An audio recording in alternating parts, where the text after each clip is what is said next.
Tanya Steele of Epicurious.com, and you're watching Around the World in 80 Dishes.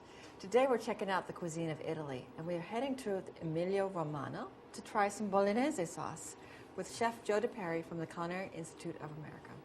Let's start first with a little bit of olive oil. Now we want to warm up this olive oil and make it nice and warmed up. We're going to start with some pancetta. Now I have some pancetta chopped up here, and I brought some with me.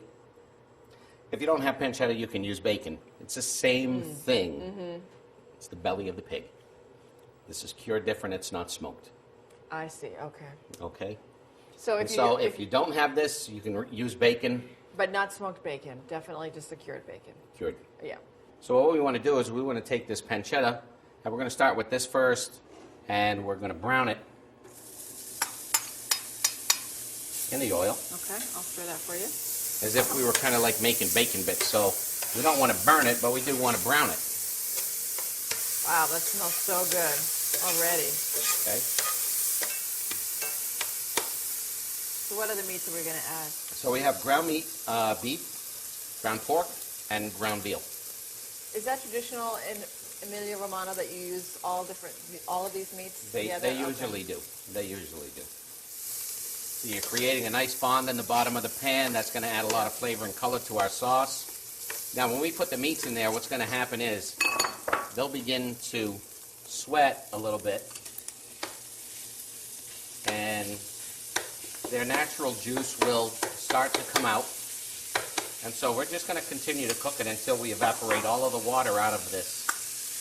And then we're going to let it brown. Then we're going to add our vegetables to the pan.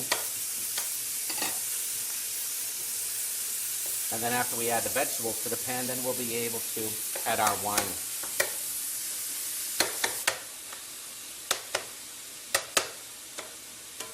So we're just going to break that up a little bit, and we'll just let it start to do its thing. All right.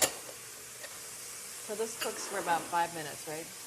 Until we can get it to really begin to lose some of its juices and then begin to actually brown in the pan. Notice that I'm using a pan that's got a lot of surface area.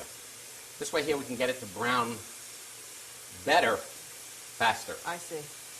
That if you use a smaller pan, would you in effect be steaming the meat? You would. Okay. You would. So, and then you would have to cook a little bit at a time because you really want it to brown. Color is flavor. I see. And you never want to crowd a pan when you're cooking. No, you really don't. And sometimes you just have to be patient. Just let it brown, then move it a little bit, and then let the heat recuperate and let it brown all over again. Okay, so now that we got the meat starting to brown, we're going to go ahead and add some of the onions in. And we're going to add some of these carrots in there. And we're going to let this whole thing cook all together nicely here. Do you have to cut the carrots so small, or can you make them a little bit? You actually want them to break down because what's going to happen is they are going to add a little bit of sweetness to the sauce. So it's important that they're small. Yes. Chef, how long does this usually take to cook? To cook the meat and the vegetables simultaneously, it's probably going to take about 10 to 12 minutes. You know, again, it depends on how much stuff you really want to put in the pan.